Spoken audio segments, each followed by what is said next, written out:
Good morning, DJ Envy, Jess Hilarious, Charlamagne the guy. Peace, Tez. All right. Well, let's jump right into it. Let's talk Biden, huh? Yeah, so yesterday, the Biden campaign held a sold-out crowd of more than 5,000 supporters at Radio City Music Hall. They helped to raise a record amount of over $25 million for a single event. Take a listen. The Biden campaign hosting a star-studded fundraiser, a Hall of Presidents at Radio City Music Hall. Biden, Obama, and Clinton, with celebrities including Lizzo and Queen Latifah. The campaign says the event will rake in at least $25 million as Democrats set the stage for the general election. I've never been more optimistic about our future. I know I'm only 40 years old. Times 2 plus 1. But a new poll shows former President Trump performing well in a head-to-head matchup, and that just 38% of Americans approve of President Biden's handling of the economy, just 30% on immigration. Today, the president's visit to Manhattan sparked protests over the war in Gaza.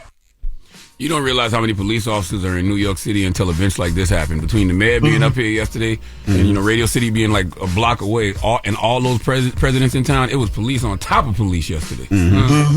And even despite all of that, the protesters were still outside and made it inside the event. I'm going to tell you a little bit about that. Like you heard, pro-Palestine reporters were outside. They said it was police everywhere. And somebody still got in the event and protested President Biden while he was speaking. Take a listen to that. There was an insurrection happening. Shame on you, Joe Biden! Jesus. Shame on you! Shame on you! You are funding genocide in Palestine, and no amount of full concern that you do will change the billions that you are doing! You did blood on your hands! Sounded like it was a couple of them. Yeah. Yeah. And so the discussion was interrupted at least 5 times. Now, the host was Stephen Colbert. He was the host. And so he had to eventually acknowledge the protesters and ask President Biden about the U.S. role in ensuring a peaceful future for both Israelis and Palestinians. And Biden said that he needed to get more relief to Gaza. He added that Israel's very existence was at stake. He said there has to be a train for a 2-state solution. It doesn't have to carry today, but there has to be progression, and I think we can do that. And when he said that, he was met with a standing ovation and folks chanting 4 more years. Okay. All right. Well, that is front page news. Thank you, Tez. Absolutely. What are we talking next hour? So next hour, Walden University, you may have heard of that university. They reached a $28.5 million settlement for preying on Black people and women. And also, for the first time in 27 years, the government has changed how you'll answer race on your government form. So we'll talk about that 7 o'clock hour. All right. Everybody else, get it off your chest. 800-585-1051. If you need to vent, phone lines are wide open. It's a Friday, damn it. So call us up. Let us know how you're feeling. Let us know what you're doing this weekend. Are you celebrating Easter? You doing something with the family? You going on vacation? Or you just sitting back and relaxing? Call us up right now, 800-585-1051. It's The Breakfast Club. Good morning. The Breakfast Club. Wake it up. This is your time to get it off your chest. Keep calling. 800-585-1051. We want to hear from you on The Breakfast Club. Hello, who's this? Hey, good morning, it's Charlotte. Hey, Charlotte, get it off your chest, mama. I'm not pleased with the way Biden has handled Palestine and Gaza anyway, either. But if we look at the other candidates, Nikki Haley said it should be a parking lot. Trump said let Netanyahu do what he wants to do. So when we look at the options and we're protesting, what do we really think is going to happen to people in Gaza if Biden doesn't win? Yeah, I say that I say that all the time. There's no president that's not going to support Israel and support Israel's military. Barack Obama gave more money to Israel's military than any president ever. So I mean, I don't know what people think the option is. Exactly. Thank you. Have a good one, mama. Hello, who's this? How you doing? It's Greg from Baltimore. Greg from Baltimore. What's up? Greg. How y'all doing, man? Listen, I was on the phone with y'all a couple weeks ago, and I got cut off. I'm the union carpenter from Minnesota that live in Minnesota. Yes, sir. But listen, I got cut off. I just wanted to call and give y'all flowers, right now, and thank you for what y'all do for the culture, man. Because every day and ever since I've been listening to y'all, there's been a positive impact mentally and just everything, going with my career and everything. That's all. I just wanted to call and give y'all flowers and thank my Baltimore queen, Jess Hilarious, Jess With The Mess. My beautiful native queen. How you doing, Jess? I'm good, baby. Thank you so much for that. Yeah. Y'all definitely keep the energy flowing, and if I feel it, I'm pretty sure everybody in the U.S. feel it. And that's just a powerful impact. We appreciate you know what I'm saying? you, I just want to tell you that. And Charlamagne, one more thing, sir. Yes, sir. You got some place. I'm writing a fiction novel. I don't want to really get into it, or really. It's about a black bootlegger, but I got some ideas. I got the skeleton and everything going down. I was just wondering, you got some tips on how to finish this and like get the I got a problem with getting the dialogue down. You know what I mean? What do you mean, just as far as writing a book?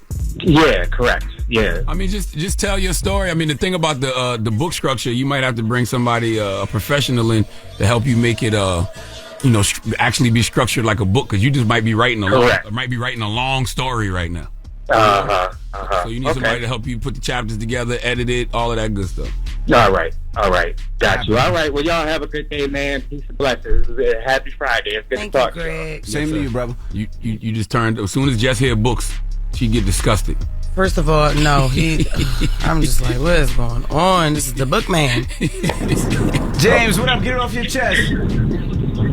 Hey, DJ MB, Charlamagne the God, Jess Hilarious. Good morning. What up? Good morning. Hey, I'm James from Columbus, Ohio. I had a good 3-hour talk with the barber last night. He's got a promotion, upcoming event. He's moving to Houston from Columbus, Ohio.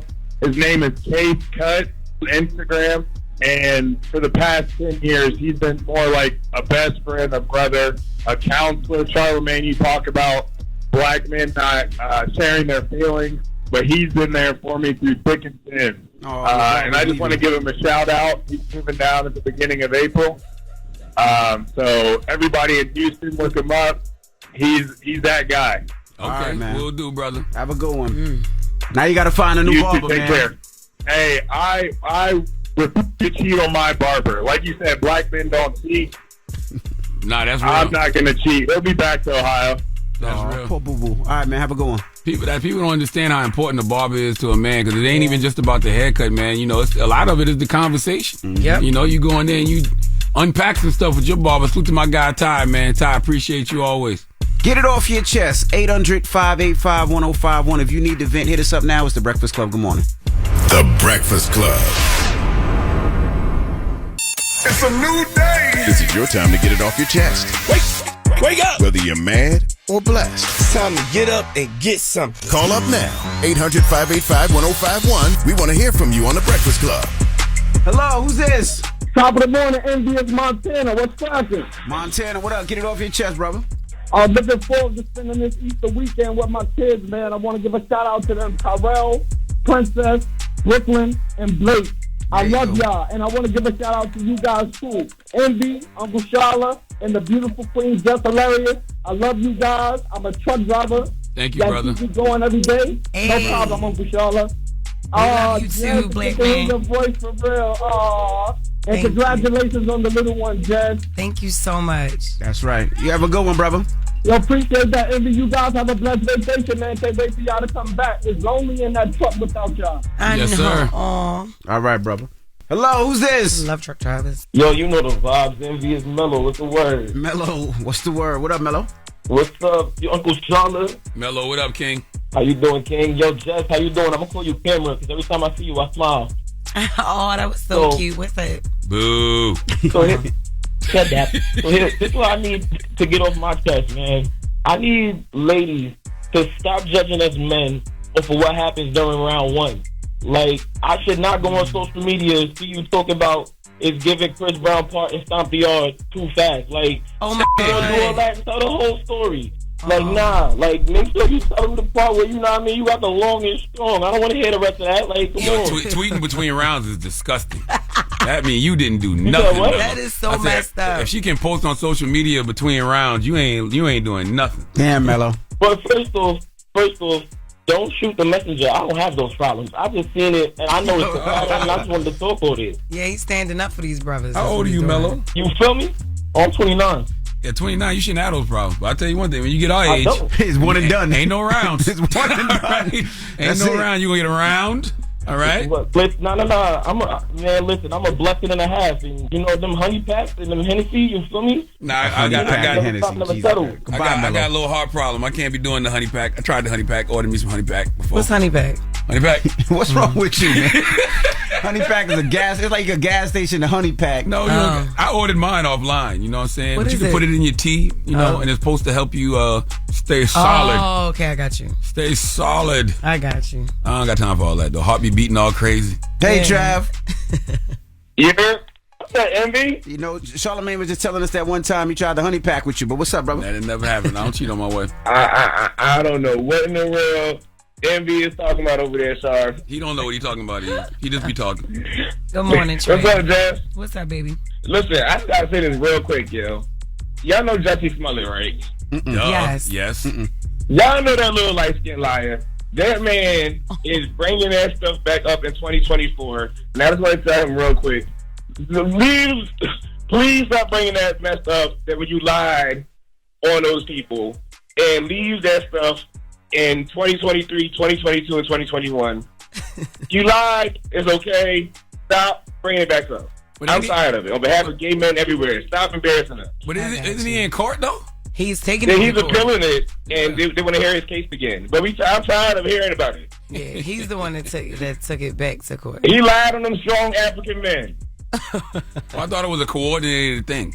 I thought they were all in it together. Remember, he tried to put it all on them, and then they came in and was like, hold up, We did it all together. Yeah. And he's still lying. In 2024, like, you lied. It's okay. We forgive you. Stop, bro. Leave it alone. I understand. All right, Trav. Bye, y'all. Bye, Trey. Get it off your chest. 800-585-1051. We got Jess With The Mess coming up. Yes, Stevie J want to fight. Who you want to fight? 50 Cent, Oh, your boy. friend. Who you got? 50 Cent. We'll talk about it when we come back. It's the Breakfast Club. Good morning. The Breakfast Club. Happy Friday, y'all. What's happening? You good, Jess? Yeah. We are the Breakfast Club. Good morning. It's a Friday, and let's get to Jess With The Mess. News is real. Whether it's Jess Hilarious, Jessica Robin Moore, just don't do no lies. Don't do no lies. She don't spare nobody. Worldwide Jess, worldwide mess. On the Breakfast Club. She's a coach of shit. She was able to get y'all to see something and understand something that nobody could get you to see. It's time to set it off. I love it.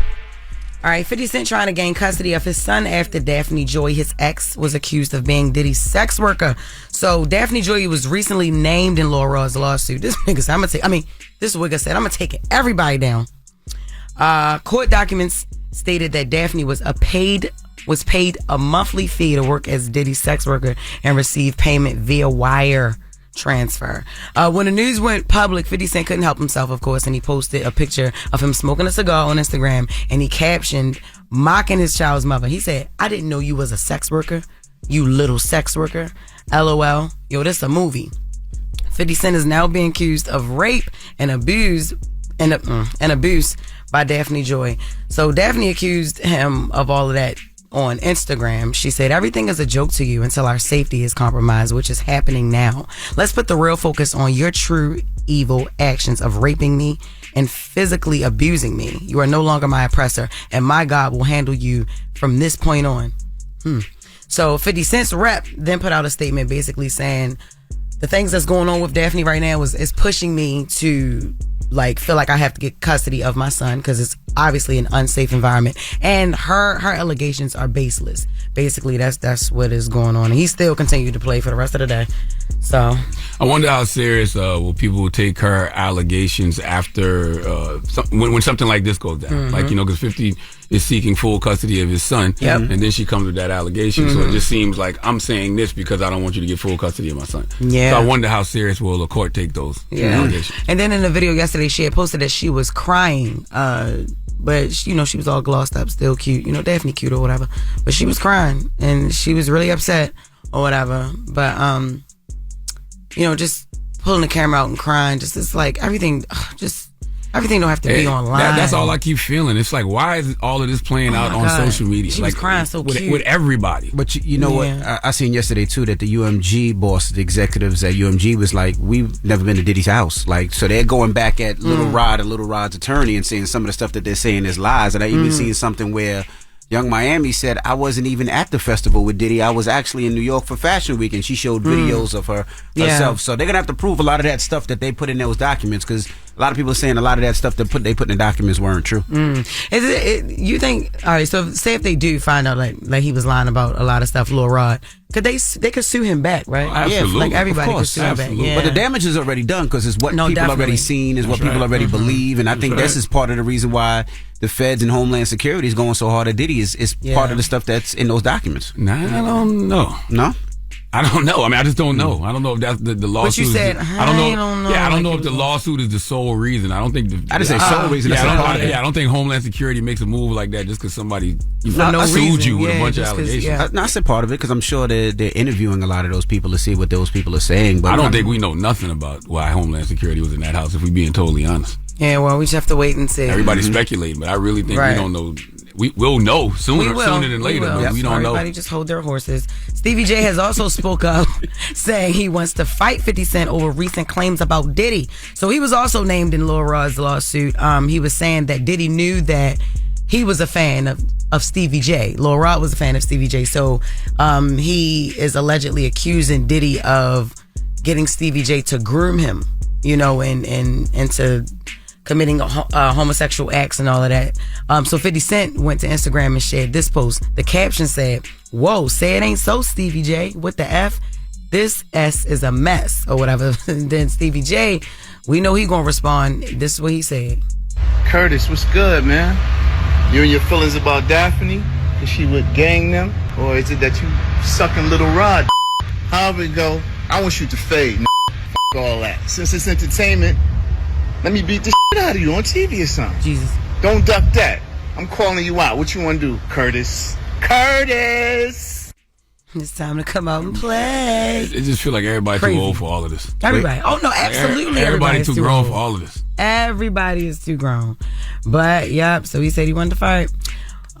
Anyway, LB Shore issued a message to his son, Quincy Brown. For those who don't know, Quincy is actually the son to LB Shore and Kim Porter, who Diddy adopted, you know, at a young age when he started dealing with Kim. LB Shore posted a photo of him and his 32-year-old. Oh, he the same age as me, little Quincy. Letter to my son, come home. The door is wide open. You're safe here, son. I love you.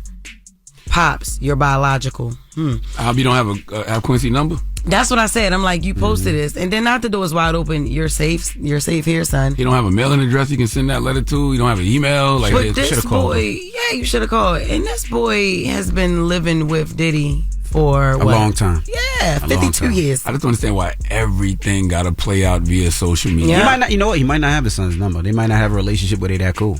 Social media cheapens a lot of things. It does. Yeah. You know what I mean? Like, it just cheapens a lot of things. Doesn't seem heartfelt. It makes a lot of things just seem like they're performative. It makes a lot of things just seem like they're entertainment. Yep. None of this stuff seems like it's from the heart when it comes via social media. Well, either way, that is the news for the first hour. All right. Thank you. On there. Thank you, Jess. I seen this morning too that they're going to start tracking a lot of his commercial flights and a lot of his private flights to see who else he was on the plane with. Like they're deep diving. What are you talking about? Homeland Security. You talking about Diddy? They're gonna follow his private to see who was on the jet, the manifest to see who was on those planes, and see commercial airlines to see if he was flying people in the credit cards. So that's because people were talking yesterday that they were subpoenaing the businesses that he was working with, but it was actually like the charter companies and things like that to see who was on there, the telephone. But he's been it's an investigation, so that could get tricky though, right? Because if you've been a mogul for so long, of course you've been doing mad business, flying private all over the place, dealing with multiple people in regards to actual business, right? So what are they looking for exactly? I don't victims know. That we don't know. We don't know what's going on, y'all. Maybe. No, none of us know what's going on. All we know is that there is an investigation, That's right. an active investigation. That's right. We'll know more later. All right, when we come back, we got front page news. Teslin Figaro will be joining us. It's the Breakfast Club. Good morning. You're checking out The Breakfast Club. Morning, everybody. It's DJ NV, Jess Hilarious, Charlamagne the Guy. We are The Breakfast Club. Let's get back in some front page news. What up, Tiz? What's going on, DJ NV, Jess Hilarious, Charlamagne the Guy. Good morning, Red Lips. Now, let's talk about this for-profit school. Yeah, for-profit school accused of, you might have heard these kind of things before with a lot of these online schools. Well, this for-profit college, Walden University, is accused of targeting women and black students with false advertising about how long it would take to complete a degree. Then extracting millions of dollars in extra tuition payments. They have agreed to a $28.5 million settlement. The class action lawsuit alleged that Walden University generated millions in excess tuition prolonging projects for people that were going for their doctorate in business administration degrees. They wrote a statement saying that they have agreed to the settlement in pursuit of the best interests of all parties involved. The school said it remained committed to helping students with their professional goals. So if you went to Walden and you went for that particular degree, be looking for an opportunity to get a claim. Is this the one Romeo used to promote? It's not the one Romeo used to promote, is it? The college? No. That's ICDC. ICDC. What's the false advertising exactly? They just tell you like you can get a degree in 2 years or something like that? Yeah. You'll see. And I actually took a course at Walden before, but not for my doctorate. But stuff like, you can in 12 short months, you can get this, or in less than 2 years, or they'll have those commercials. I've seen a lot of Walden commercials where they have those commercials where they'll say, this could be you. I went from being this to that in a short amount of time, and just really false advertising, putting a lot of cap on it, basically. And so when people go in, and then the real problem was they prolonged the program. So rather than getting in and doing a lot of time, they extended projects to make people stay in longer. So there was some of that was going on as well, which generated more tuition costs. I wonder what that compensation going to be like for these students. They say 3,000 students eligible. I wonder what that check look like. Mm-hmm. Look like it's going to be a pretty big check, a good check if it's 28 million divided into 300 students, at least what they estimate at this particular time. It could possibly be more. You're not going to do it, Taz? You say you went there for a month? I went there for 1 month, yeah. I wasn't going for my doctorate. So this is specifically for people that went for their doctorate in business administration. I just did one month. I was going for my master's. I ended up finishing my master's somewhere else, but I wonder, it seems like everybody gets their doctorate and their master's online, and I wonder if people that actually, because there's a difference between online and actually going to school, right? Because if online, I don't consider. Go ahead. No, because I was saying I know a lot of people that go online. There's no checks and balances, meaning when you take tests and things like that, you can Google the answers. Well, I disagree with that. As somebody who went online, I went traditional and I went online. I had to go online because I had what they call a job and a kid and a marriage, and it was either not go online or not get a degree at all. You still have to do the work that's required. There wasn't a testing online when I went for my master's. You can Google the answers if you're in class. You can Google and turn in your papers. So most of your master's degree and doctorate degree are mostly papers and turning in work and projects. It's not testing, like in high school or in your early career of college. It's not taking tests. It's, submitting information. So which you can do that in the with the online curriculum. Basically, don't play with us because we do online. Yeah, don't play with us because we, exactly. Bottom line. Okay. Because that's right. it's either do that or have nothing at all. And in some careers, I have to have that information. That's just the bottom line. In order to teach in college, I needed a master's in adult education. So it was either don't have a master's in adult education or not. And I just couldn't stop my job and just go to school, full time on somebody's campus. Plus, Envy, when you went to school, there was no internet. Like you went to school in 1900 and what? Which is 19. What is it? I graduated 2000. Yeah, there was internet. It just started. That was dial-up back then. It might have been dial-up. It might have been dial-up. Yeah, but I was online. A lot of students saying they'd rather go online because it's easier for them to use Chat GPT. They don't have as much. But you can do that in traditional school. They're doing it in traditional school. If you're going to write a paper, if you're going to cheat on a paper, you still have to turn in a paper in traditional school. Yeah. Nobody's taking tests for your master's degree and doctorate degree. It's not, you're turning in papers. So you can cheat just as easy. It's just, and that's what this false advertising was about. Where you're saying working mothers or black students that are trying to work jobs and still advance their degree. Online is really the only option. People can't just quit, like their 18 years old and go be in a dorm somewhere. And that's where this false advertisement is, because it makes people say, hey, I would really like to get my degree to earn more money. And then you get in this type of university that's for profit, which is very different than like the University of North Texas that I went to, that is a public school. And now you're paying 5 times more and you're still not getting, the degree that you are claiming that they're claiming they're going to give you in that amount of time. I'm the only person in here with a doctorate degree. Okay. Let's be clear. That's facts. That's facts. But you pay for it? Yes. Is the honorary? It doesn't matter. It doesn't matter. Oh, it's the honorary one. Salute to South Carolina State University. Okay, I am a doctor. All right. That's facts. I know that's right with that pocket degree. He funny as hell. That's right. Tez is a doctor too. So Tez got her doctorate. But she actually went to school, yeah. So y'all both got your my doctorates. 3rd degree. Yeah. Thank you. So yeah, Envy, don't be a little shade about the little online degree. I'm gonna get mine then too. You got That's yours? right. Oh, yeah, you're right. Well, I'm not going to go weird because no. I'm not getting mine. Well, that is front page news. Thank you, Tez. Absolutely. You guys have a great spring break. Make sure you follow at Tesla Figaro on all social media platforms and subscribe to the Straight Shot No Chaser podcast hosted by Tesla Figaro on the Black Effect iHeartRadio podcast network. All right. Now, when we come back, New York City Mayor Eric Adams will be joining us, and we're going to kick it with him next. So don't move. It's the Breakfast Club. Good morning. And a lot of things that Mayor Adams talks about affects people on the national level. And we have Olayemi Olorin. She's a lawyer, activist, political commentator. She will be here. She's very critical of Mayor Eric Adams, too. That's so right. She'll be here as well. All right. So we'll do that next. It's the Breakfast Club. Good morning. The Breakfast Club. It's DJ NV, Jess Hilarious, Charlamagne the Guy. We are the Breakfast Club. We got a special guest in the building. Ladies and gentlemen, the mayor. Mayor Eric of New York Adams City, is here. Eric Adams. And we also have lawyer and political commentator Olayemi Olorin right here. Good morning. Good morning, man. What's How you happening? feeling, man? Good. Even before we get into the conversation, I was with Jordan the other day, my son, and somehow your name came up. Mm-hmm. And there was a group of young people in the room talking about politics. It's amazing how so many people are into politics now.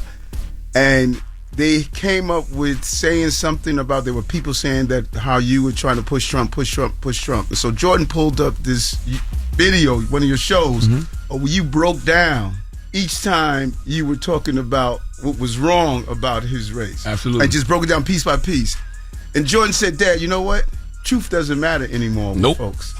People don't care about truth. Nobody cares about the truth. They don't care about facts. Facts no longer exist. I've never pushed Trump. I actually do the opposite. Exactly. Yeah. But we are in a generation where everyone gets up in the morning, look on social media, and whatever's on there, they identify it as the fact. The headlines. Exactly. No one goes into the body of the story. Everybody's just, well, you know what? This is what the headline said, and that's the reality of it. And so it was like an eye-opener for him of how, I said, Jordan, for over and over again, that one moment took away all those years of me saying, have your own facts. Don't let anybody define for you. You define for yourself. That's right. And that's the power of this microphone. That's the power of media. Putting those facts out. If we don't control the message will control us. We got a lot to talk about today.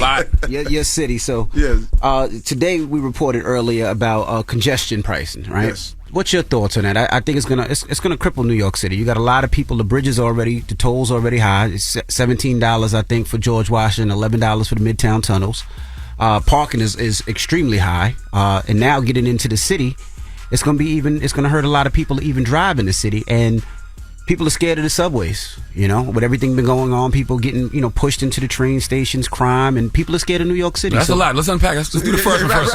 What's your thought of the congestion pricing happening? A lot. I have. Hold on to a lot. So let's break it down for a moment. Let's break it down in pieces so we can really understand it. First, let's deal with the stuff about people are scared of the subways. When I became mayor, no one wanted to be on the subway. We got over 4 million daily riders.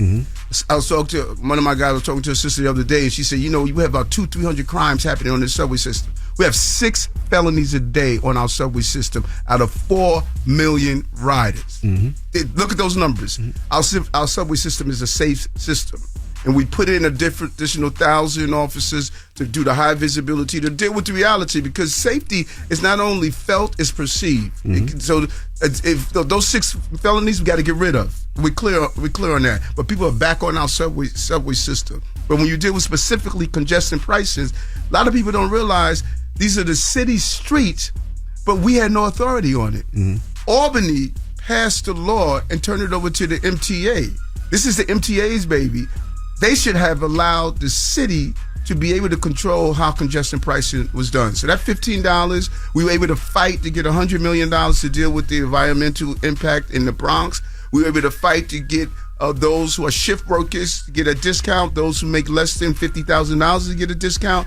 But this was a bill that came out of Albany. So you don't agree with it, or do you agree with it? No, I agree we got to deal with something with the congestion in our city, but you don't pass on the cost of that on low-income New Yorkers or those who have to come to Manhattan. You may have to have go into your chemotherapy, and this is the doctor you have to go to. You should not be hit over the head because of people that live in the area. They're saying that people that actually live in the area, when they drive, if they got to drive uptown to the doctor or they got to drive, they get charged too. But I'm not feeling people that live in the area. I'm talking about low-income New Yorkers should not have to carry the burden of that. And we ask to have more and a greater input and the shaping of that, but we don't. People don't often realize we're creatures of Albany. Albany passed the laws. We have to implement the laws that are down here.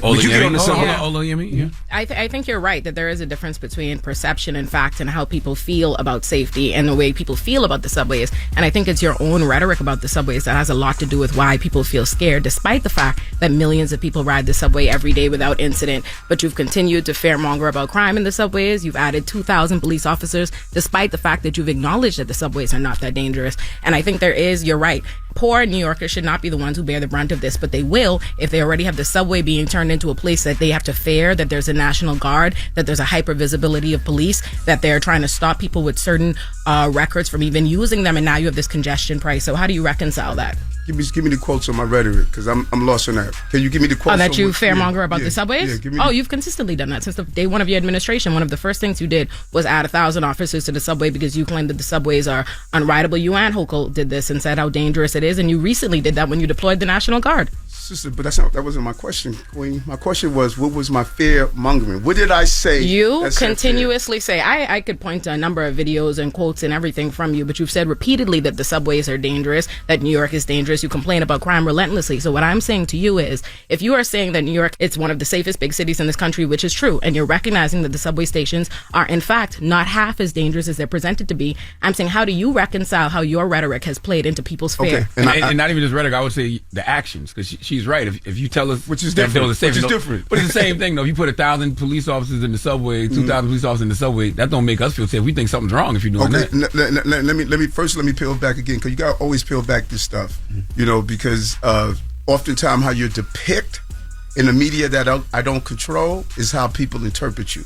I didn't put the National Guards in the subway. The governor did. I know, but I know what you said. But you said, Eric. You stood with Governor Kathy Hochul and you co-signed that decision. You did. And I'm not saying this as someone who's following social media. I'm saying that as an attorney in the city and an activist who follows everything that you do. Yeah, I'm glad you do. Because then you realize how I turned the city around. If you follow everything I do, you realize I would say no, but we could get to that next. Loosen up your time, man. It's gonna be a long day. Listen, and I enjoy every moment of it. That's right. Because this is what I do. Right. When you come with a serious history, if you follow everything I do, you know how long I've been doing this, and you know what my record is. So let's peel back what you just stated. Fear is perceived and felt. That's what fear is. So no matter, as I shared, that we have 6 felony crimes a day with 4 million riders, if people feel unsafe, when we get in the subway system, I ride the subway system and I talk to commuters and I say, what are you feeling and how do I help you with that fear? They say, Eric, we see more visible uniform officers in our subway system. We're going to feel safer. So we got it that the numbers are down. Now, you may say, Eric, I don't want to see a visible presence of a uniform officer. And that's cool. But that's not what the overwhelming number of New Yorkers are saying. And I'm saying to you, the New York City Comptroller, Brad Lander, recently put out a report finding that 50% of the city is disappointed and does not feel safe based on your rhetoric about the subways and your over-police presence. Okay, well, sister, first of all, that's not what it says based on Eric's rhetoric. That's not, you keep using... No. Did they say based on Eric's rhetoric? Do you want to talk about based on your specific... No, sister, I'm going back to what you said, because you're an attorney. They have. Did they say based on Eric's rhetoric? They have. The city is... There are They have multiple reports. The New York Times, the Gothamist, the City Comptroller, and the Federal Monitor, who's tasked with making sure that NYPD and Rikers are in compliance with the law, have both submitted reports saying that since you became mayor, there's been a return of stop and frisk, that there have been over 15,000 stops, 97% of whom have been on Black and Hispanic people. A fourth of those stops and searches have been unconstitutional, and they've yielded very few results. Let's peel it back. Eric Adams, 100 Blacks in Law Enforcement, testified in federal court that the federal court judge stated, based on Eric's testimony, we are going to rule against the police department. We were dealing with 1 million stops a year when I was with 100 Blacks in Law Enforcement. My advocacy is what turned it around from that 1 million stops a year. Look at the numbers right now. I am looking at the numbers. My advocacy and showing how to do policing correctly, because it's not that you want to eradicate proper police practices, you must make sure they do them right. And that is what I have been able to accomplish in this city, taking over 13,000 guns off the streets of the city of New York, who the victims are Black and brown people. When I go to community meetings and talk to community residents, they don't tell me, Eric, we don't want more police. They say, Eric, we want our police doing their jobs correctly. And that is what I'm doing. All right, we got more with Eric Adams and Olayemi when we come back. It's the Breakfast Club. Good morning. Morning, everybody. It's DJ NV, Jess Hilarious, Charlamagne the God. We also have Olayemi joining us. And we got a special guest, Eric Adams, Mayor Eric Adams in the building. Olayemi. Crime is connected to what is happening in the city and the experiences of people. This is the most expensive city in the world. We had a global pandemic where businesses closed and people were out of work. So if you saw crime, it was connected to that. But you're saying also private sector jobs. Come on. Also, you're saying that you've turned it around, NYPD's abuses. But just last year, we paid out $150 million in settling police misconduct from NYPD, and that was double the number. That's double the number in police misconduct since you became mayor. I noticed something. I noticed how much passion and commitment you have. It's one of your constituents. Right. Yeah, well, and I'm one of my constituents too now. Right. You know what I'm saying? And I grew up in this city. I noticed, and this is what I hear often of those who articulate when a person in a blue uniform commits an inappropriate act. Balance that with what we're doing to take the violence out of our communities. Because I know what I hear when I go to these community meetings. I know what I hear when I go speak to these mothers who lost their children to violence. I know what I hear. You're not even talking about that at all. First of all, I was a public defender. New Yorkers don't feel safe. But that's what you said. That's what you said. And my original question was about how you relate to that. You said that New Yorkers don't feel safe. Yeah. So there was a poll that came out last week. Yeah. Right. And in that poll that came out by the CBC, it stated that the priorities of Mayor Adams is moving the city in the right direction. My priority. Now remember, 2 years, 3 months, brother. 2 years, 3 months. I inherited a pandemic. I inherited 180,000 migrants and asylum seekers that can't work, that we have to house them every day. I inherited. You called for a lot of them too, though. No, we didn't, brother. You said it was a sanctuary city. You told them. Okay, let's see. That's why it's important. That's why it's important to have this conversation, because sanctuary city and the migrants and asylum seekers are two different issues. Sanctuary city, if you're undocumented, we can't turn you over to ICE or authority. Migrants and asylum seekers were paroled into here. They're here legally. They were paroled into. But what the federal government did and Governor Abbott did, they said, we're going to send them up to Chicago, New York, Boston. And the federal government is saying, Eric, you can't allow them to work. You got to give them housing. You can't stop the buses from coming in. You cannot turn them over to ICE. All of that is illegal. If I do that, we're breaking law. So when people look at the migrants that are here, we didn't call people to come here. They were sent here by Governor Abbott. And the failure to secure our borders is allowing this to continue. And we're not getting any money from. We got about $100 million out of a $4 billion price tag. Look what's happening in Chicago right now. My brother, Mayor Johnson over there, what's happening with him. Look what's happening in Boston. Look what's happening in Houston, Los Angeles. And then do a comparative analysis of what's happening on our streets here. A lot of people are upset, too, and they feel like the prison reform is bad for New York City. They're saying people do crimes, they get out immediately, and then they commit the crimes. We just seen an officer that passed away a couple of days ago, rest in peace to him, and always healing energy to his family. But they say that individual was arrested for a gun and has a record the size of we don't know what. And they're saying that people are doing crimes and they're getting back out. Officers don't want to arrest people. A lot of officers don't even want to be officers anymore because the people that they're arresting get out so fast. So what do you say to that? And brother, let me tell you something. I say this term all the time. Idealism collides with realism. This far leftist mindset that believes we should not have a criminal justice system in place, we're going to look like some of these other cities that you're seeing with a lack of a criminal justice system in place. We're losing correction officers. We're losing district attorneys. We're losing police officers. We're losing probation officers. We're losing school safety agents. Every piece of our public safety apparatus that the everyday working class person wants, we're seeing it all of a sudden erode. And we're going to lose the foundation of our prosperity, and that's public safety. So when you look at these cases, we have 3 problems in this city that if you dig into it, you'll see how they continue to intersection between each other. What are they? We have a recidivist problem. This is not true. It's a revolving door. The person who shot that police officer, his driver was just arrested for having a gun in April of last year. Now he's back doing the same thing all over again. These guys are arrested 10, 15 times. It's a small population of people that are repeated offenders. The second problem that we have in the city is a severe mental health problem. I'm not talking about just somebody that's depressed, someone that's going through a bad day. I'm talking about a severe mental health problem. Go look at these cases of assaulting passengers, pushing people on the subway track. The cat that pushed the person on the subway track the other day, in and out of the system. And so when I came into office, I said, we can't keep just walking by these people that are dealing with severe mental health issues. We need to give them wraparound services and care. The far left pushed against me. Oh my You gosh. inhumane. You just want to take people off the streets. I said no. In this city, That is people not are what not going to happened. live. People are not going to live in encampments. They're going to live in tents. Go look at Los Angeles. Go look at Oregon. Go look at all these other cities where you see tent cities, San Francisco. You see tent cities. People, when I went out in January, February, when I got elected in 2022, I went out without my security team and started visiting people in tents and encampments and started talking to them.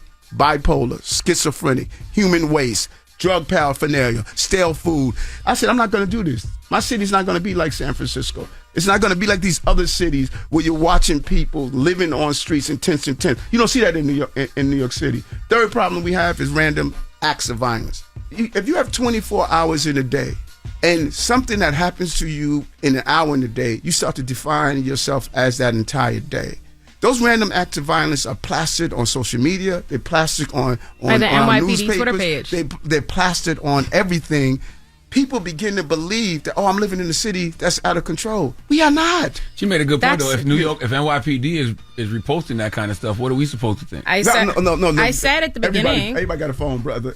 No. NYPD's page is doing this. Has recently been there so much so that they're arguing with journalists on there. It's NYPD on their own Twitter pages that are posting and sensationalizing crime. And I said this at the beginning. You said that there's a difference between perception and reality, how people feel afraid versus how safe New York actually is. And I agree with you, but I said that it's your own rhetoric and NYPD's rhetoric that plays into that, and you did it just now, because the reality is a condition of release for everybody, for every crime, whether it be non-bail eligible or bail eligible, is that if you commit a crime and you're rearrested, that you bail can and will be set on you. So that's the first thing. Second of all, they have conducted multiple studies, but the Brennan Center literally just put out one. Less than 2% of anybody in New York City that's released on bail is rearrested for any violent crime. More importantly, in the same breath that you want to sensationalize me, want to highlight and point out, an officer was killed the other day, which is a rare occurrence across the United States, but let alone in New York. New York police officers have killed at least 7 people this year, including a 19-year-old. An NYPD officer killed a 19-year-old in Queens yesterday. I'm not going to dismiss the loss of a life of an innocent person that wears a uniform to protect us. But you do, of the 31 people dead at Rikers and the 19-year-old killed yesterday. I feel like I don't want to take you out of context, and I don't want people to all of a sudden criticize that you've been dismissive of a young man being shot and killed. That's not going to work on me. I'm not trying to work anything on you. I lost a member of the police department the same way I go to see the mother of the 11-month-old baby that was shot in the head when I first became mayor, and I sat in the hospital with her. The same way I go visit these mothers who lose their children to gun violence, I go see them. Yes, but not the mothers of the people who are dying in Rikers. Just as I go to see the family member of a slain police officer, I go visit those parents that lose their loved ones to violence. Are you visiting the family of the... you do that? First of all, yes, I did. I held a right... I represented hundreds... You went to visit the family member of a slain officer? No, not the slain officer. Okay, of course you did. No, but what about the 19-year-old that was killed yesterday by NYPD in Queens when he called for help? Have you said anything about that? Are you visiting them? Yeah, first of all, that's... Is New York safer or not, Mary? I'm sorry? Is New York safer or not? Okay. New York is the safest big city in America. You know, many people on the far left, they say, Eric, people should be allowed to sleep on the streets. No matter what, they should be allowed to sit on your stoop and inject themselves with drugs. They should be allowed to carry a gun and be able to come out the next day. Like, people disagree with me all the time. Earlier, you asked me to point out the rhetoric. Earlier, you asked me to point out specifically what you say to fearmonger about crime. So I just would like to say, Exhibit A, like what you literally just did. All right, we got more with the mayor, Eric Adams. When we come back, it's the Breakfast Club. Good morning. Morning, everybody. It's DJ Envy, Jess Hilarious, Charlamagne the Guy. We also have Olayemi here. And we got a special guest, the mayor, Eric Adams, joining us this morning. The mayor of New York City, I should say. People are also upset that they feel like too much money is going to migrants and you're cutting too many programs, right? They're saying you're cutting the pre-K funding. $170 million. They're saying that you're cutting so many different funding for other people. Love this question, brother. So people are feeling like, you know, they never have money for us, but as soon as migrants come in the country, they find money. And listen, people have a right to be angry. You know who's even more angry than they are? I am. I've been to Washington 10 times to talk about this subject. So people got a right to be pissed off of what they're doing to New York City. How can we fix that where these, like, I mean, we cut a lot of programs. $170 million pre-K. But hold on, let's talk about that. One day kids couldn't go to school because migrants took over the school. No, that wasn't accurate. We always utilize our school buildings during the time of crisis. And if we're saying to ourselves, if there's some amazing, when we had the major fire when I first became mayor and we saw that fire in the Bronx, yeah. You know, we had to take a school to take care of those people who lived in the building temporarily. When we have major storms, we take a school to use it temporarily. Schools is part of the resources of the city. And thank God we had something called remote learning where young people are still able to go on to learn. But we can't say that we will use a school building during an emergency, but we're not going to do it for children that are migrants and asylum seekers. Some people say, well, Eric, you're giving them more than what you're giving us. Go to the HERC centers where they are, the shelters. Their restrooms are outside. Their showers are outside. They're sleeping on cots. They get 3 basic meals a day. And when I go visit them, they say, we don't want any of this from you. All we want to do is have the right to work so we can provide for ourselves. Well, in less than 30 days, migrants won't be allowed to work per federal guidelines, and they won't be allowed to be housed in NYC anymore. So where will they go after that? They finding a way. Mm-hmm. Out of the 184,000, 60% of them found their way, like many of us have done. You notice you don't hear about the where they gonna get housing in 30 days though? Many of them we giving them intense care. We're not just telling you come here, hang out for 30 days, and we're not gonna help you. No, in those 30 days, and if you're a young person, you get 60 days. But in those 30 days or 60 days, we're giving you intense care. We're showing you how to find your way in our city. We're showing you how to go about applying for housing, how to go about applying for the services that you need. And some people are saying, we never wanted to come to New York at all. Mm-hmm. We wanted to come to another city. But Governor Abbott said, no, we're sending you to New York. Think about this for a moment. We got thousands of Ukrainian migrants. Thousands. Do you hear about them? No, because they can work. Just Mexican and Africans are only because they can work. They have the right to work. So we wouldn't even be having this conversation if we gave them the authority to work. And you know the real irony of this? We need workers. I need lifeguards. I need food service workers. Many of these migrants from Venezuela are nurses and other professionals. I need people to backstretch workers. Other states are telling me, Eric, we will take the migrants and asylum seekers if they just allow them to work. We're not going to take them and just have them sit around every day. If they're allowed to work, we would take them. I agree with you. The national government. She agrees with you. I agree with you that migrants should be. She agrees with a lot of stuff. No. I trust you that I do not believe. She's on that train. I'm sitting here, Mayor Adams. She's going to be dialing 911. First of all, I ride the subway every day. I've worked as a public defender in this city and represented thousands of people. I have 2 more questions. How do debit cards for migrants compare to New York City welfare benefit? Here's what happened. We were paying people, because by law, we got to feed them 3 meals a day. We got to feed the migrants 3 meals a day. When I told the team, we got to bring down the cost of this by 30% because it was costing us so much money, $12 billion over 3 years, $4 billion already. One of the places was food. we were seeing that we were having a 10% food waste. So my team came together. First Deputy Mayor Sheena Wright, first black woman to be a first deputy mayor. She came up with a team called Mochify, the MWE, Black Product. They said that we can give people food cards where they can only purchase food and baby supplies. You will save $600,000 a month in costs. People will buy the food that they want and not giving it to them from some large conglomerate. Then they will have to spend the cards in the bodegas, the supermarkets, the local stores, so the money stays inside the community. And the program is run by a person of color. We're saving over $7 million a year. We're no more food waste because people are buying what they want. It's a black-owned company, so we put money back into black businesses, like I said I was going to do. And you cannot buy anything but food or baby supplies. It's a complete win. Mm-hmm. But people heard it, and it was sensationalized. Oh, you're giving money to migrants. They only get $13 a day for those 3 meals. It's a winning program. Is it a win? It's not that I have a problem with it. It's that, again, the sensationalism has a lot to do with the fact that you got up and declared that we have this migrant crisis. And I thought it was interesting, your earlier point about the difference between how Ukrainian migrants are being received versus migrants, black and Latino migrants. Because, again, you gave a town hall where you were the one who gave this speech and you incentivized New Yorkers to feel this way. Feel which way? Just feel like there is a migrant crisis where the migrants are being treated differently than them, where they're getting resources that the migrants are getting resources that are not being given to them because you were the one who presented it to the city that you had to cut budgets across because of the migrant crisis, even though recently you decided that you all actually do have the money to handle the migrant issue. That just wasn't publicized as much. No. So this goes back to my original discussion. Sister, you're an attorney, and I'm amazed. I think your art is, I'm just going to throw it out there and make people feel Mayor that Adams, way before you say it, there's an entire council that knows you're lying.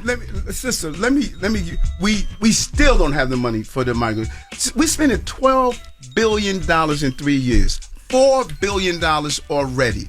What I said to New Yorkers at that town hall, this issue will will destroy our city. This issue. You called specific countries. I remember you calling the countries that the migrants were from. They weren't the Ukrainian migrants. You weren't talking about them. So what happens when we don't have... Hold on, sister. I did not call the countries what they were from. I went to the country. It's on video, I went to Mayor the country. Adams. I remember you started that tour before you were going to go DC, and when you were going to go to DC to talk to Joe Biden about the migrant crisis, but you were stopped because the FBI had to take your phones.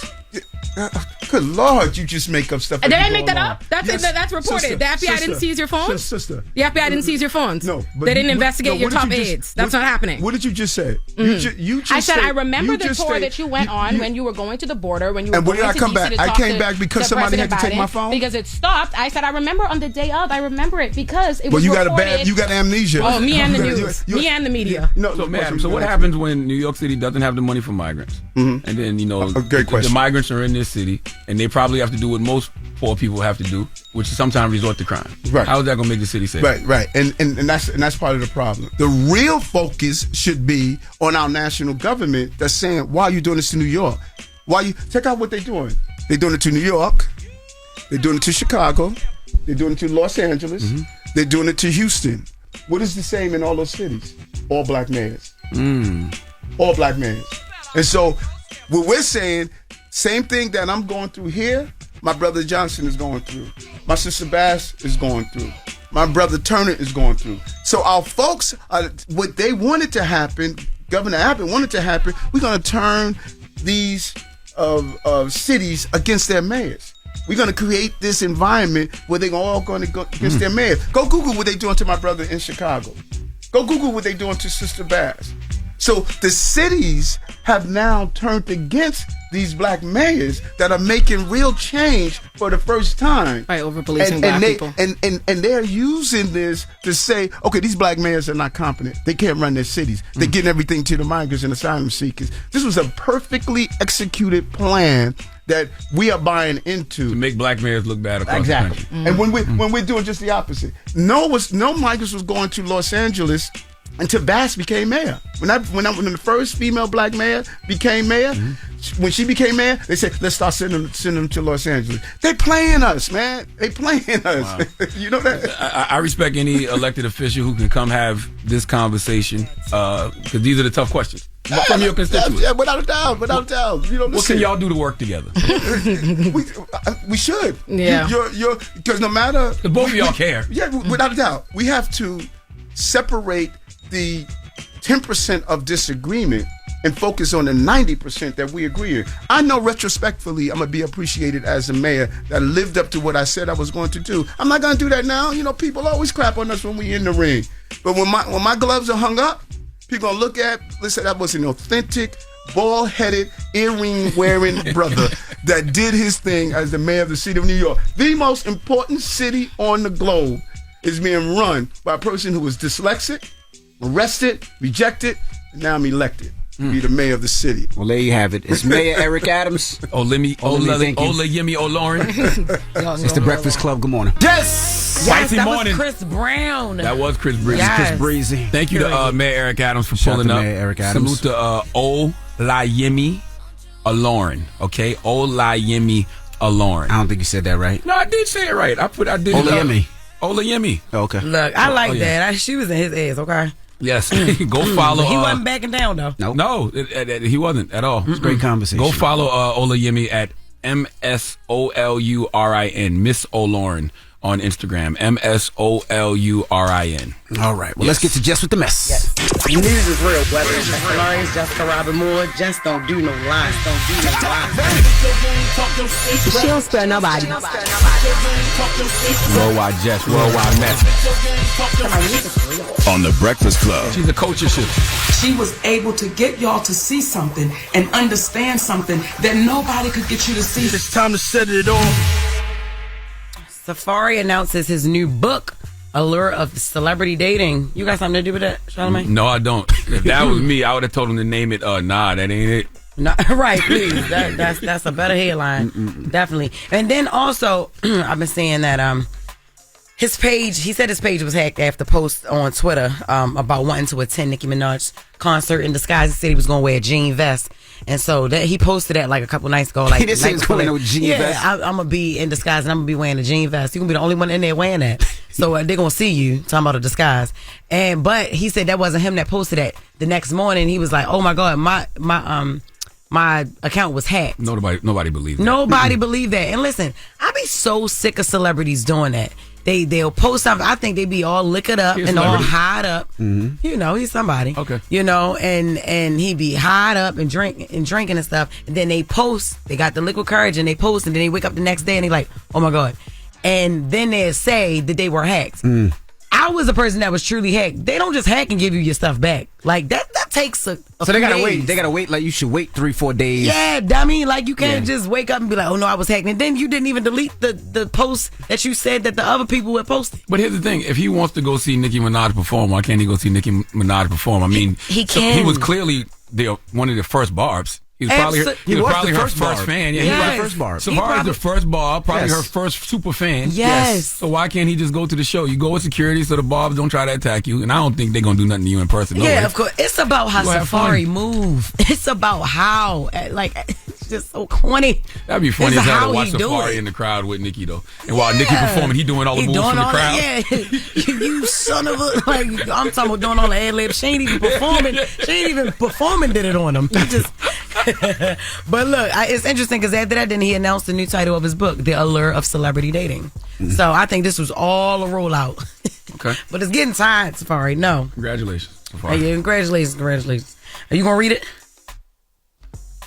No, because that's something I'm interested in. I like Safari, my guy, though, but I'm not interested in The Allure of Celebrity Dating. Why would I be interested in that? You're going to read it. Look,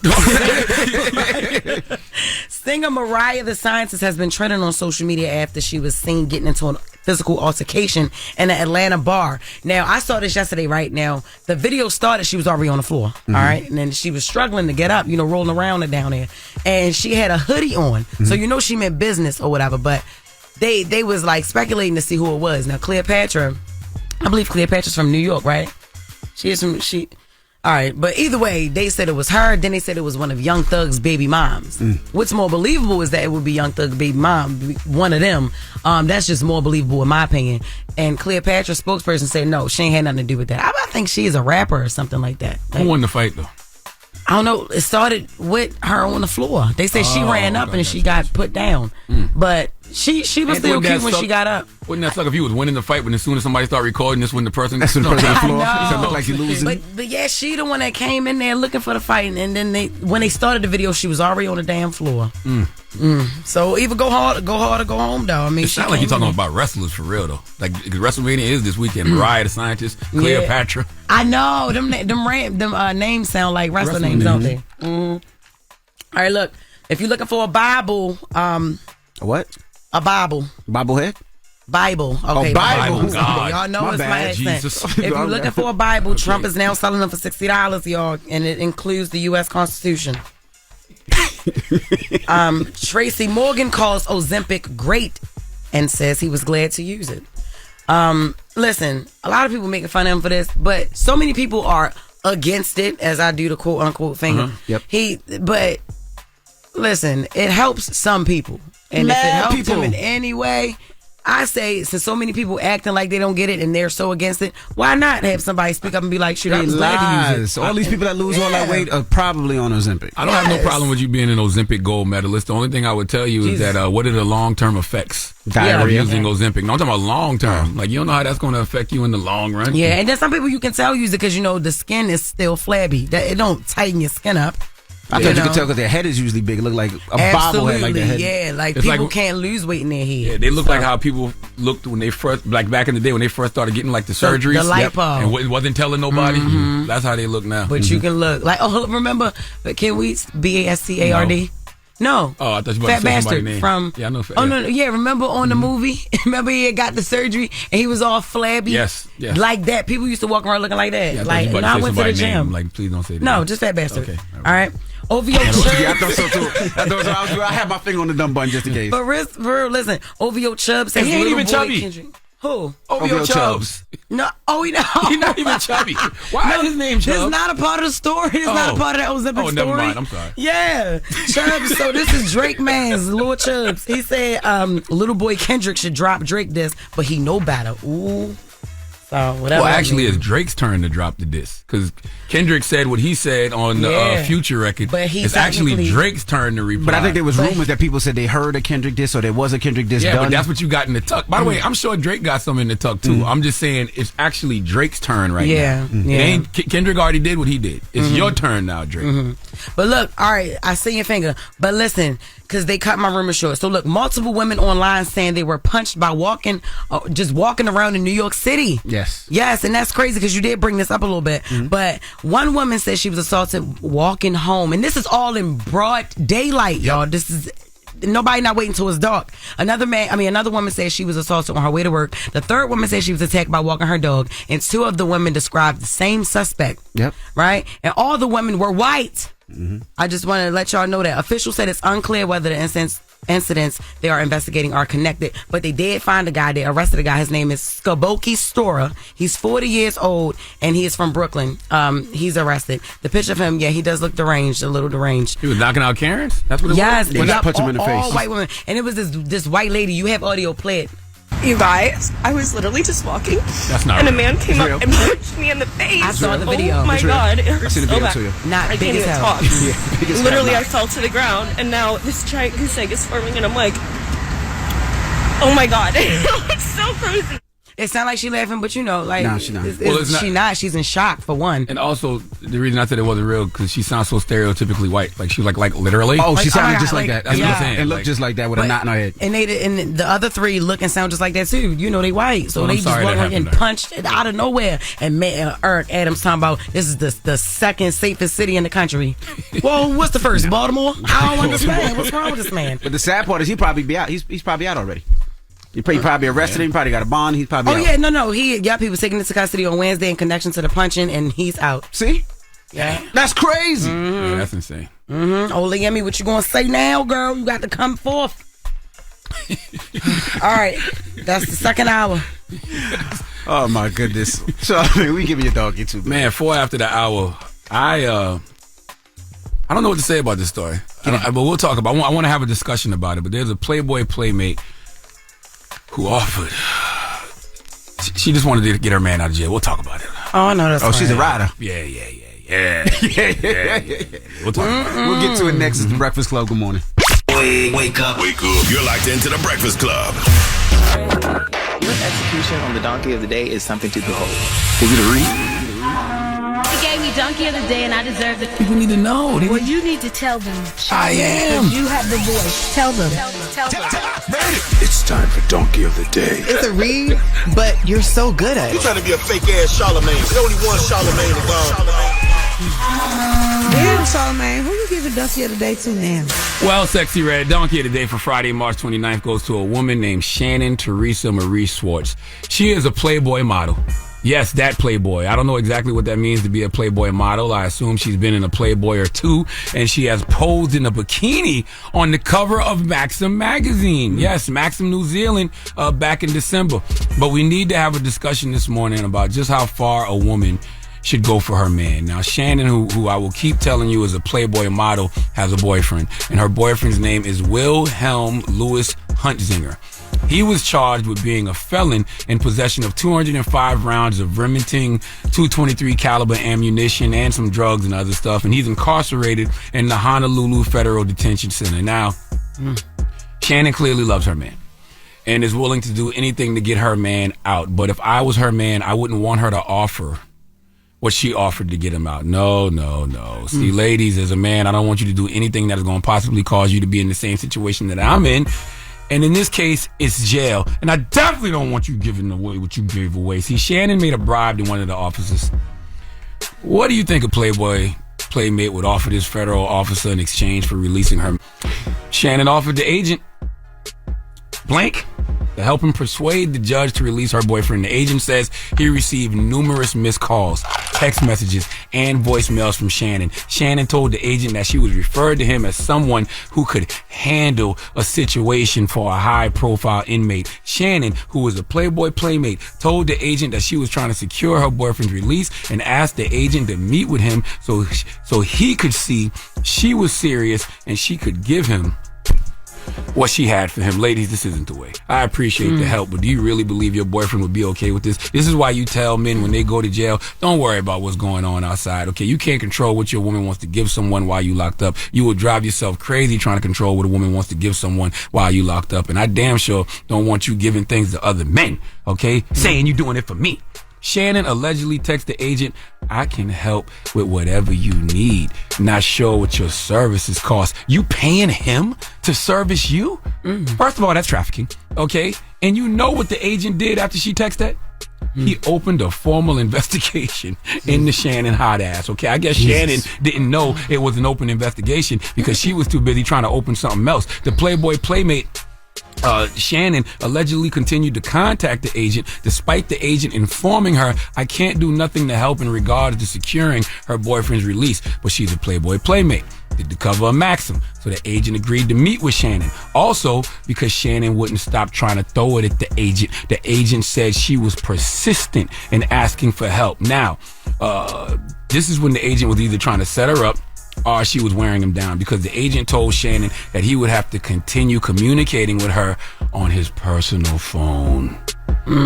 Nah, I'm joking. He was just trying to set her up because it was actually an undercover government device to monitor their conversations. And during a meeting between the Playboy Playmate and the agent, she allegedly offered to give the agent this bribe so he could ask a judge he was friends with to help aid the release of her boyfriend. And she told the agent, I'll give you some now and give you some when my boyfriend's release. Now, what would you tell your boyfriend? What? Okay, what man would be okay with that? Envy, would you be okay with your woman doing that? No.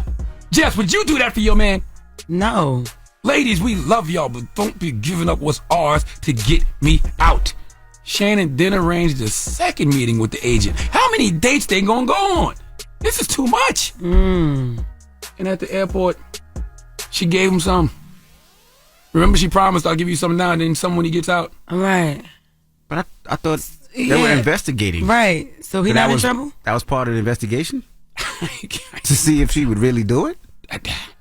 Do what? No. Fellatio? No. Oral? No. Back shots? But, like, what's up? What's wrong? Well, get y'all minds out the gutter. Breast massage? She was offering him money. Okay, $5,000. She gave him $2,500. Yeah, she gave him $2,500 at the airport. And after the meeting, she was arrested and charged with 1 count of bribery of a public official and 1 count of obstruction of justice. And she's barred from communicating with her boyfriend. Oh, yeah, you asked what I do that for. Yeah, hell yeah, I do that for my man. It's illegal, Jess. You can't bribe a federal agent. It's like, no. Oh, my God. I thought it was like allegedly. Get your mind out the gutter. Yeah, that's what I'm like, no. You kept saying playmate. She's a playmate. Right, so that's what we thinking. She's a playboy playmate, and she couldn't wait to open her bank account. That is not y'all are ridiculous. I can't believe y'all. Y'all need to get your mind out the gutter. Y'all got kids. Grow You're up. so funny, Grow up. Please give Shannon Teresa Marie Schwartz the biggest hee-haw. Can't believe these people I work with. You said open up, then you put your little seductive voice on. You put your little seductive voice on. He know how he tried to make it sound her bank like account. I'll give you something. Yes, money. Nobody says I'll give you some money like that. So it don't even matter to share Playboy Playmate. It don't matter. Well, it matters. You want to come with Maxim? Well, it matters if you're a good storyteller. Yeah, you're a clown, though. Yeah, because you really funny.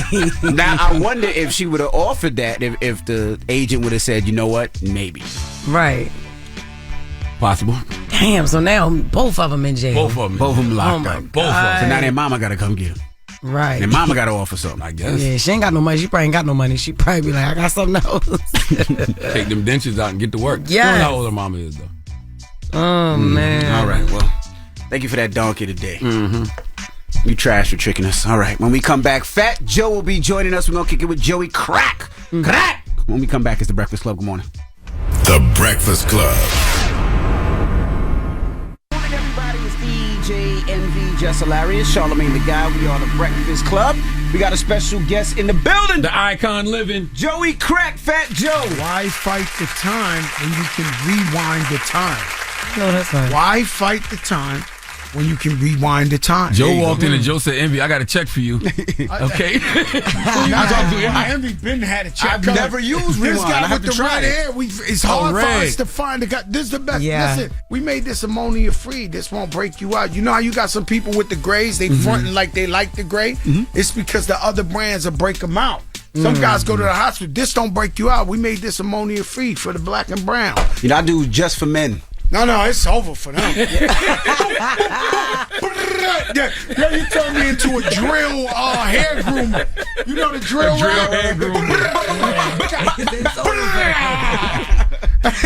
Travis Kelce ain't even that old. He got going gray already. But you want to get them sharp lines. Okay. Man. You go to a Dominican barbershop up in Washington Heights, you might have a spot that just don't get connect. Yeah. They make this look like Jalen Rose. Wait, you see how Jalen Rose, his super shit be sharp. looking like you could cut your finger off. Absolutely. I've been trying to get him on the box. He said, "Yo, Joe, I'm not ready for that yet." This, that. You know, it's been a stigma. You know what I'm saying? And you know, I used to go in there and sneak in at 3 a.m, CVS, Walgreens. It was almost like buying a Kotex, a tampon. Your wife send you to get one, and you scared to death to go to. That's how you. But now we got Travis Kelce, we got Tyson Beckford. Tyson Beckford's the biggest seller. Yeah. I will say this is the realest it's looked. Like your beard, it actually looks natural. I'm serious. So if it's the rewind making it look like that, Joe. Salute rewind. It was only one time with Joe. It was only one time with Joe. You got me right. It was only that one time with you, Joe. That one time. I got a different conspiracy. It wasn't rewind. It wasn't a rewind. No, it was wasn't before rewind. I Before got a rewind. different conspiracy for it, right? I just think my be so sharp that they think it's fake. You know what I'm saying? But it just be like, maybe I'm hallucinating. You know how you look in the mirror? Joe. Nah, skinny thinking you want to lose weight. I think it always looked good. But one time I came up here and it looked like the chalk. The painted on it joint. was Yeah. not. No, it wasn't. He didn't come up here. Nah, rewind got it looking right. Rewind got me looking right. Huh? Yeah, I never even noticed. Like even the sharp, I never even noticed that. Yeah, it looked good. You know what I'm saying? The ladies take care of themselves. They That's look right. beautiful. Absolutely. Every day is something new. So you would go to CVS it's yourself? The lashes. It's the this. It's the every day they got a new thing in my house. You know, my daughter and my wife. They at the lashes. They at the nails. They at the this. I'm with they you. at the that. There's a new treatment. It's called Morpheus. There's you know bro. Let me take care of myself. So you would go get it yourself? Yes, all the time. Wow. The biggest thing I like about it, But it was embarrassing. You know, I would throw it in there. I walk in the drugstore and I see all that. I'm like, Joe getting some money. This is a long-term equity play right here. Yes. Oh, yeah. When that go, that's going to go. No, that's the bag. Yeah. And I ain't gonna lie, shout out to Sally's Beauty, Amazon.com. It been like, I mean, people act like, yo, you paint your, I don't know, this flying. Yeah.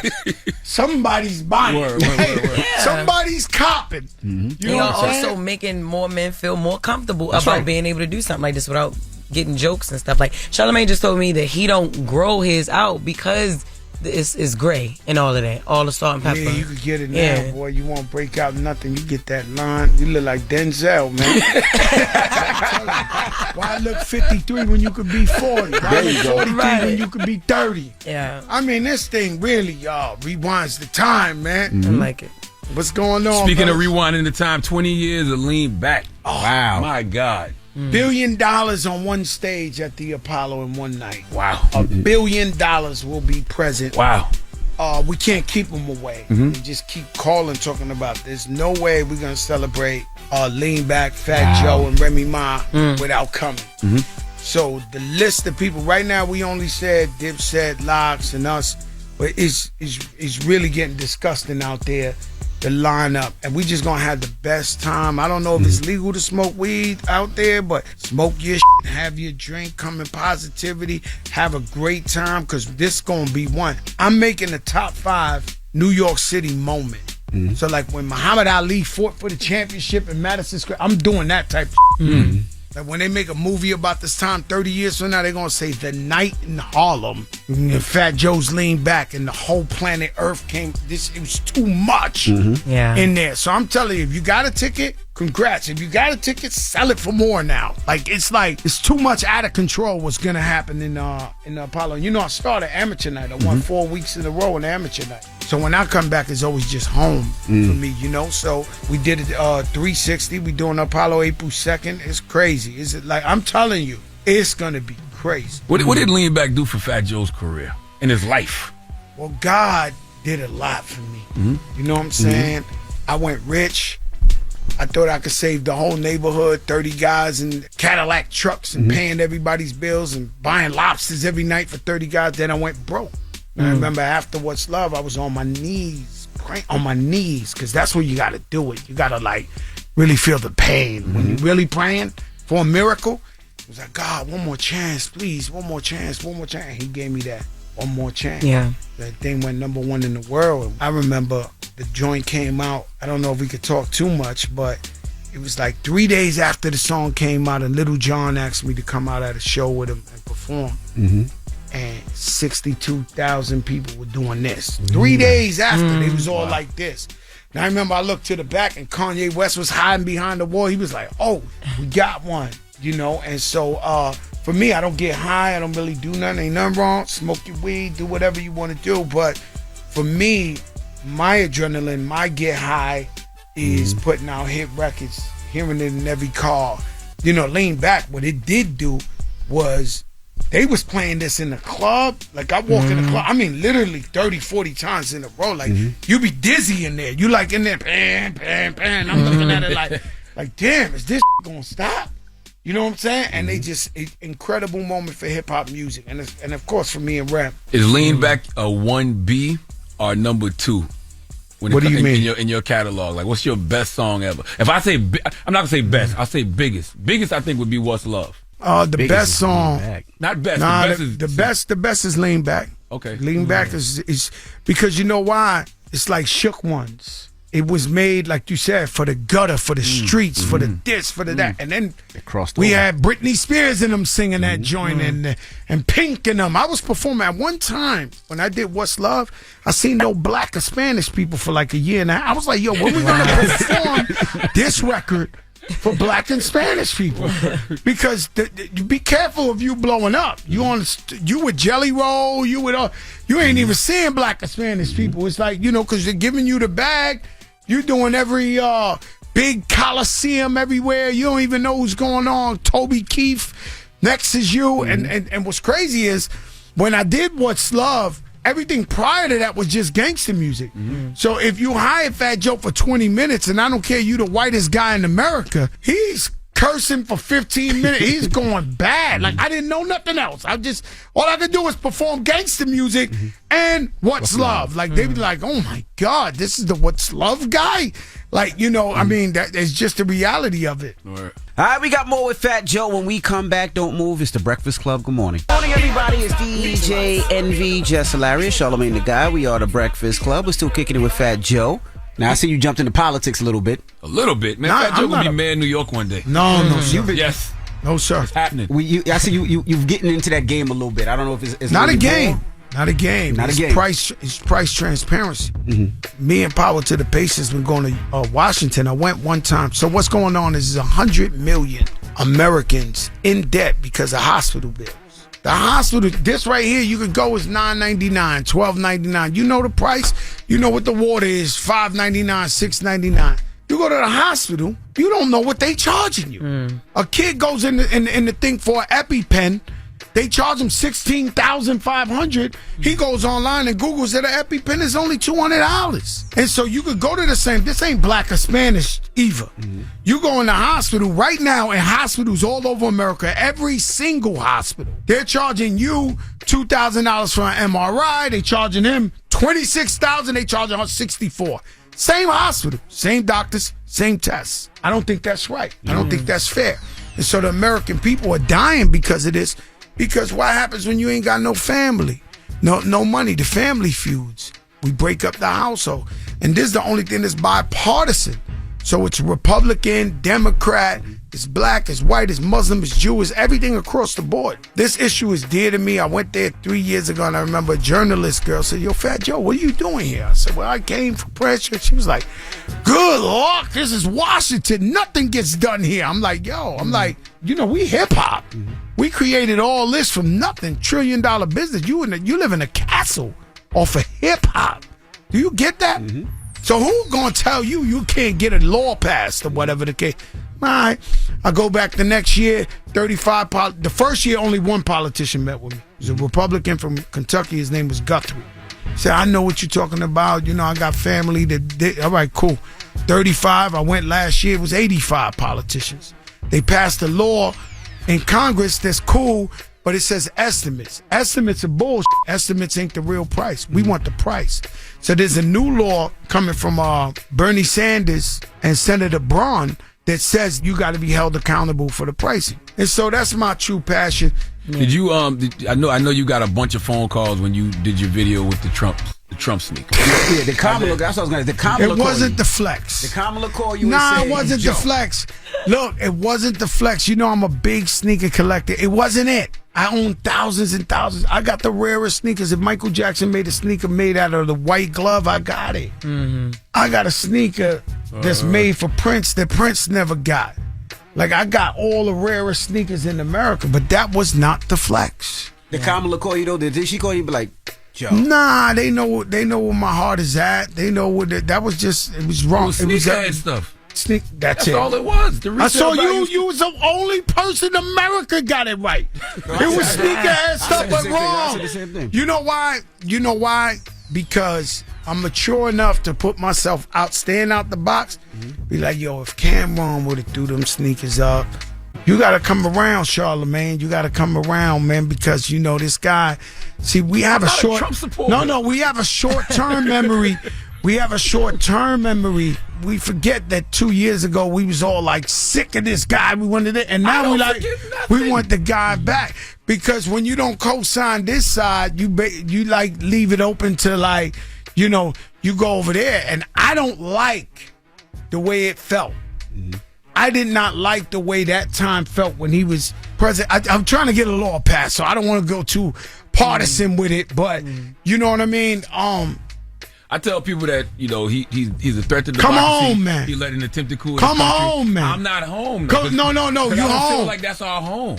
Let me tell you what it is. This is the one problem I got, and this is with all my friends, because I got a lot of Trumpers around.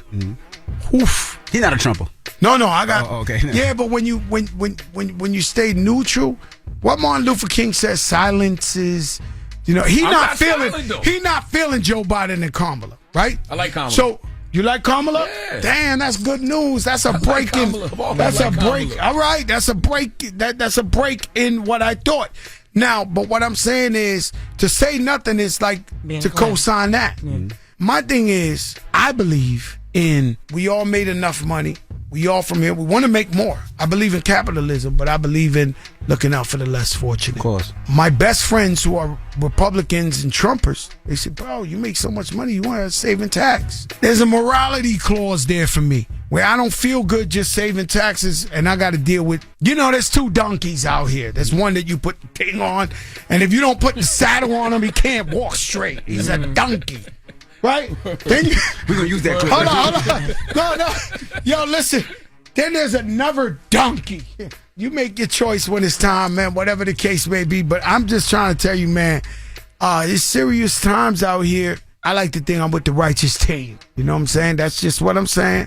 And for all the people who got on me for showing them Trump sneakers, no. They ignited the base. I never seen hate like this in my life. Like viral mania. Oh, he's a sellout. They was that. I'm like, damn. I wish you guys come out to the polls. Like, you really feel that way? But what gets me confused about politics is why this is the scary part of politics. 4 days later, I'm with Kamala in the White House. Oh, what you doing with this woman? Yeah, they using you, Joe. What's wrong with these people, man? Yeah. You understand? I'm old enough to know that I'm not a sellout. I'm trying to get you guys a pardon, okay? I'm sitting with her, navigating. Yo, Joe, we giving pardons out. Oh, sure. I would love to sit next to you for this one. Right? Like, we're going to give some people pardon. Well, Joe got to go, guys. Joe Cridak. April 2nd, the Apollo. That's right. Get your tickets Standing now. room Joe on. I mean, friends. it's sold out, but if you could get one to buy from a scalper, people tell me, Terror Squad, we a different DNA. You see how Khaled move? See how I move? I don't take nothing for chance. If my sneaker came out, I went and gave a sneaker to anybody who would take it. That's right. To make sure it's sold out. I'm going to put in that work. So the Apollo sold out already. Congratulations. Yeah. But I'm still making my rounds to let y'all know you're going to miss something. It's an all-time high in New York. It's $1 billion on the stage at one night at the Apollo, April 2nd. I don't know how else to tell you. I don't know who else is coming. J-Lo coming out, I'm sure. It's going to get dumb. I can't confirm them. But in the world of hip-hop, there is nobody who's not calling the phone talking about we pulling up. The Khaled. The whole Philly Ross. coming. The Beanie Siegels, the this, that, the this, the anybody you could think of on the planet Earth. The Mobb Deeps, the this, the Kims, the Kiss. They won't stop. The fort like your OG, we're going to salute you. We're going to see how smooth.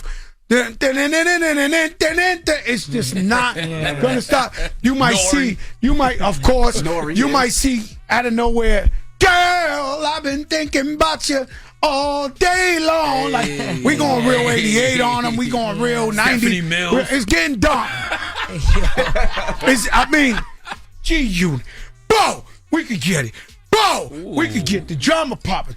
Bo, it's going that many, man. Y'all never performed together, right? I mean, yeah, I know we y'all did. We performed together. I'm not saying no. I'm but just trying to say in the hip hop wish list. Yeah. That's what I'm trying to tell you. Is $1 billion on the stage. It could be anybody. That'd be crazy. They might just come through gliding like, you know what I'm saying? What I can tell you is not a single person I have called has said no. That's all I'm saying. Wow. Not one person. You might be in there and go, Milk is chilling. Gizmo's chilling. Hey. What more can I say? Top you selling this shit's already sold out. That's crazy. How do you know? What did say? What did Jamaica say? Rewind. Pull up. Pull up. It's gonna be a lot of pull up. Yeah. Joe Cridak, always a pleasure, my brother. Right. Oh, thank you so much. God it's the Breakfast everybody. Club, Fat Joe. Let's get it. The Breakfast Club. Morning, everybody. It's DJ Envy, Jess Hilarious, Charlamagne the Guy. We are the Breakfast Club, and let's get to Pass the Aux. Go. DJ, cause that's my DJ. Say go DJ, cause that's my DJ. Nyla. Yeah, DJ, come spin, now come spin. What's up, Nyla? Big Nyla. Good morning. How y'all feeling? Blessed, black, and highly favored. How you Playing feeling? way. Why your shirt say 2 lost? 2 lost because they are the official sponsors of Certified Vibe. Okay. Hey. Next showcase going down. Okay. Right. I'm actually going to drop the flyer today. It's an R&B night, and we got 2 really dope acts. One from Jersey, one from Brooklyn, Alex Molly, and the artist. So make sure you guys pull up. What we got today? We got anything good? Oh, we got some great stuff today. I know that's right. I'm gonna start with Tyla because she dropped her debut album last Friday, and it was so much madness going on that I didn't even want to speak on her during that. But yeah, Tyla's project dropped, and my favorite record on there, I would say, is Truth or Dare, but I think Jump is a good party record. That's that holidays on the continent music right there. I like that, Tyla. I like that, Tyla. Definitely. It features Gunna and Skillabang as well. Oh, Skillabang. Yeah. Yep. Next we got IDK and Joey Badass, and the record is called Denim. It's real hip hop. Definitely. Real hip hop. I'm giving you guys a little bit of everything tonight. I like it. I do like it. That's that real hip hop. Definitely y'all. the feels. All right, and then we're gonna end it with a more turnt hip hop record. This Moneybagg and Rob 49 with Bussin'. Listen, Moneybagg can do no wrong in my eyes. I mean, I don't really know Rob 49, but I love Moneybagg, y'all. The middle part, Bussin'. It's for the ladies. Yeah. Bussin'. There's so much suction. She gave me a concussion. That don't sound pleasant. That's real hip hop. Excuse me. So much suction gave me a concussion. Damn. Why is that the only part you focus That's on? all you heard. I don't want that to lead to a head injury. Jesus. Oh my God. Damn. Yes. So it's real hip hop. Yeah, you hit it. You hit all 3. All 3. I love it. Yeah, Yeah, I love I all like 3. it. Yeah. I'm gonna actually download those records. Yeah. Not download, but stream. All right. Yeah. Well, you can definitely stream it on the Vibe Hire playlist at www.certifiedvibe.com. You can follow me on Instagram at Nyla Symone. All the playlist events will be at your fingertips. Again, shout out to 2 Lost. I'm so excited about our event on April 19th. What the hell were you in? I saw you in Cortez. What's Cortez's last name? I can't remember. Tez Bryant. Yeah, Tez Bryant, world-renowned manager of Lil Wayne. Well, used to be Lil Wayne, Nicki, Drake, all of them at one point. What was y'all? I saw y'all doing something on IG Live the other day. Tez breaks stars, man. Shout out to Tez. But essentially, every night on TikTok, I go live and I just listen to artist submissions. Mm-hmm. So if you submit music to me, I have it in my link in bio. We go live, and then I have like a team of people that pretty much help me pick through the records. So if you like the record, I'll probably add you to like my mix when I'm spinning, or I might shout you out on here. But it would have to be great. So Tez joined in to actually help me judge records. Nice. Well, I like the 3 records you picked today. I noticed whenever you got your natural hair out, the music is better. Hangers. Oh my God. Yeah. That's a fact. You I always don't pick know good if the music. two You always correlate, put good but- I mean, you do, Thank but you, when the Amy. natural hair's out, like Oh, you my really goodness. knock it out the park. Just say you like the afro. Just Not say- like the music. It's a correlation. All right, cool. I'll Yeah. take it. All right, thank you. All right. Thank you so much. Now, when we come back, of course, we throw back on a Friday. It's the Breakfast Club. Good morning. You're checking out The Breakfast Club. It's Women's History Month, and we're celebrating the most influential women in history. Check out this phenomenal woman.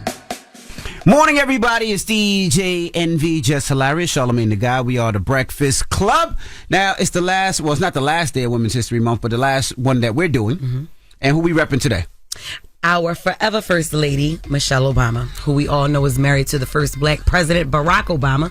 While in the White House, she focused on issues such as education, healthy eating, and supporting military families. She's also a best-selling author. Did you read her book, Becoming? I did. I read it on a plane to South Africa. Damn, you read the whole book on there? Yes, on the way there. Yep. That's amazing. Okay. All right, so since you did read the book, and since y'all love her so much, right, because she's all black, not half, finish this sentence. When they go low... That wasn't in the book, but we go high. I don't even know why I even do this. What? Like, what? We just go high. Play it for me, Red, because I ain't say that one in the book. Like, that's not in the quote. You just say they go high. Well, play it.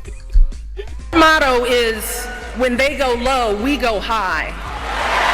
That's right. That's right. That's what you were supposed to say. I said that. No, you said that one in the book, but we go high. Like, no, that's no, not it what wasn't you the book. said. I was just playing with you. That was at the 2016 Democratic National Convention. Yes, thank you so much. She was supporting Hillary Clinton's presidential campaign. So we love you. And I also want to give a shout out to the Episcopalians, who is a part of the Christian community. What the hell is that? Because it's Good Friday. The what? The Episcopalian Oh, branch. that's the people the only eat branch fish. of. Only eat fish. No, that's pescatarian. Lord, it's Good Friday, and one of our producers is Episcopalian, and she couldn't be here today because it's Good Friday, and she is rejoicing in church today. You sure she's Episcopalian? Yes, that's what she told me. All right. What branch of Christianity are you in? The Christian branch. You don't even know. What about you? I'm Pentecostal. Oh, no, I'm Baptist. I'm Baptist. Baptist. Okay, Baptist, so yes, shout out to all the Episcopals. And next week we're on vacation, y'all. Hey, you still 7-Day Adventist? I don't know what the hell you're talking about. He is a Jehovah's Witness. Oh, Jehovah's Witness. I was raised Jehovah's Witness, yeah. Are you Jehovah's Witness now? He better not be still knocking on them people's doors. No, I'm not. But once you've been in something, when you've been entrenched in something so long, like it never really leaves you. So yeah, I'm a witness to Jehovah's great glory. So if somebody knocks on your door, since you were, I show them respect because I remember how that felt when I was a kid. Yeah. So you open the door and have a conversation with them. Absolutely. What about you, Jess? I'm like, my mother's not home. Still at 32 years old. I do that too. I'm like, my mother's not home. No, but they don't do that no more. And I think they just send emails and spam and stuff. Because it's the world. They still be out there. Oh, they did? Your cousins and them? I don't know, But I mean, I be seeing them in Jersey. But you be listening to church on Sundays. I do. Yep. Bishop T.D. Jakes, Potter's House, Sarah Jake Roberts, Torrey Roberts. Absolutely. Right. So how does that, mesh with Jehovah's Witness? I don't have a religion. I'm just a spiritual person. My God. Yeah, and I like people who just move me and inspire me and motivate me, and the Roberts definitely do that. Okay. So it don't matter what branch of Christianity. Nah. All Christians. That's right. Not even that. I listen to Islam too. 100%. Okay, I listen to Minister Farrakhan. I listen to a lot of them. Yeah, absolutely. You're religiously open. That's right. I love it. Okay. Well, I'm not. I am gladly a Pentecostal Christian. Okay. So thank you guys. Well, we're talking about Michelle Obama still. Oh, I love you, Michelle. Thank you so much for everything you've done and that you're doing for the community. All right. When we come back, we got the positive notice to Breakfast Club. Good morning.